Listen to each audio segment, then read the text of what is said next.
Salut tout le monde et bienvenue dans cette nouvelle exploration. Aujourd'hui, on va parler d'intelligence artificielle, l'IA. On est bien d'accord, c'est littéralement partout en ce moment. Dans le fil d'actualité, dans les smartphones, de plus en plus au boulot. C'est devenu le grand mot à la mode. Mais bon, il faut qu'on dissipe un peu tout ce brouillard. L'idée ici, c'est de laisser complètement de côté les scénarios de science-fiction un peu angoissants, avec des robots ultra conscients qui prennent le pouvoir. On va plutôt décortiquer ensemble ce qu'est véritablement l'IA, un outil technologique tout simplement. Alors, on plonge tout de suite dans le vif du sujet, avec la question la plus fondamentale qui soit, une question posée par le célèbre mathématicien Alan Turing dès les années 50. Les machines peuvent-elles vraiment penser? C'est le point de départ idéal pour séparer le mythe d'Hollywood de la stricte réalité mathématique. Et spoiler alerte, la réalité scientifique est bien différente de ce qu'on imagine souvent. C'est exactement ce qu'on va analyser. Voici comment on va procéder aujourd'hui. D'abord, au-delà de la science-fiction. Ensuite, on verra des cas d'usage super concrets. On fera un petit saut dans le temps avec les trois grandes aires de l'IA. Puis, on regardera comment la machine apprend réellement. Et on finira par le grand match humain contre intelligence artificielle. Un vrai guide pratique et accessible. Allez, c'est parti avec notre première étape. Au-delà de la science-fiction, qu'est-ce que l'IA au juste? Le point crucial, la chose à retenir absolument, c'est que la machine ne ressent rien.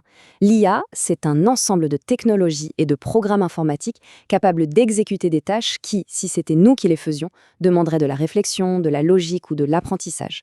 La nuance est énorme. La machine simule, elle reproduit le résultat final de notre réflexion. Oui, mais son fonctionnement interne est purement mécanique. Ce sont des maths. Il n'y a pas la moindre petite étincelle de conscience là-dedans. On passe à la suite. Deuxième partie. Des cas d'usage concrets pour voir l'IA en action. Parce que oui, bien loin des labos de recherche secrets, l'IA est déjà massivement déployée dans notre quotidien.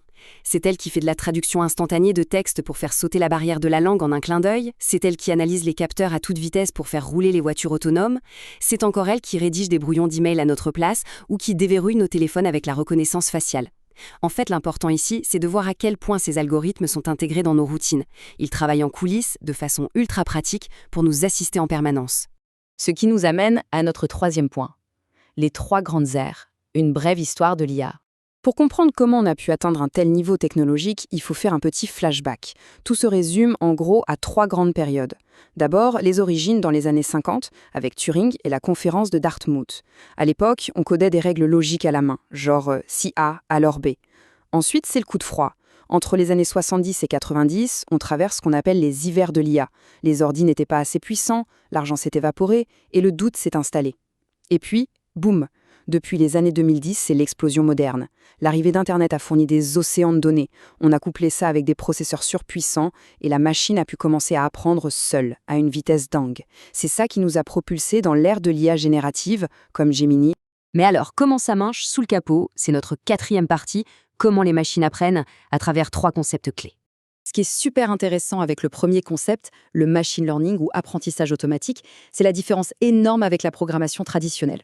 Avant, on donnait des ordres stricts et fermés à l'ordinateur. Maintenant, on laisse la machine trouver la logique elle-même, par l'exemple. Et c'est assez drôle quand on y pense.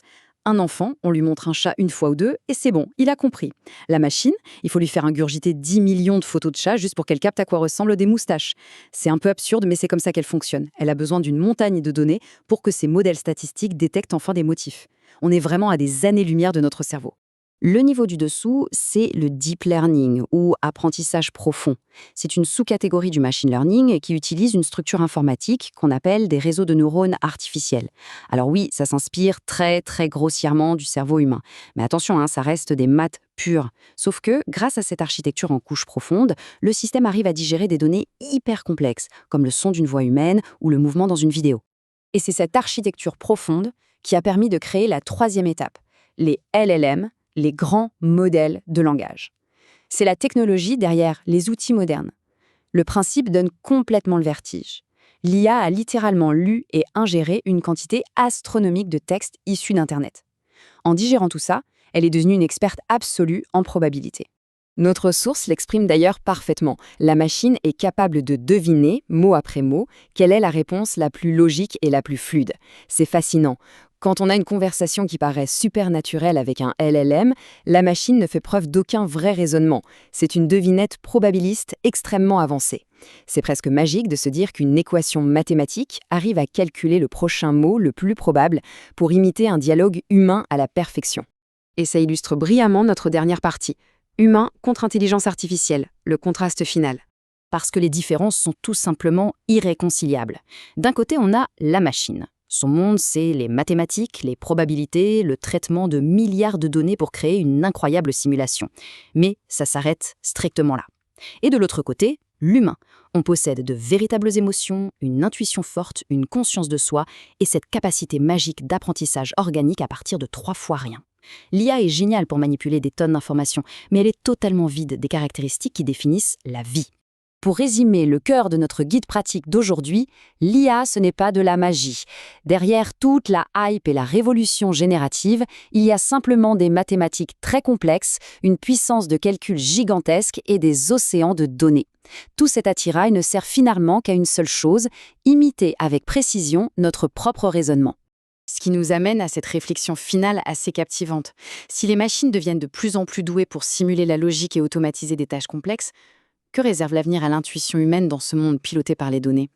En fait, plus la technologie avance dans sa froide précision mathématique, plus l'esprit humain, avec son empathie, sa vraie créativité et sa conscience, risque de devenir notre atout le plus irréplaçable. À méditer. Merci d'avoir suivi cette exploration avec nous et à très vite.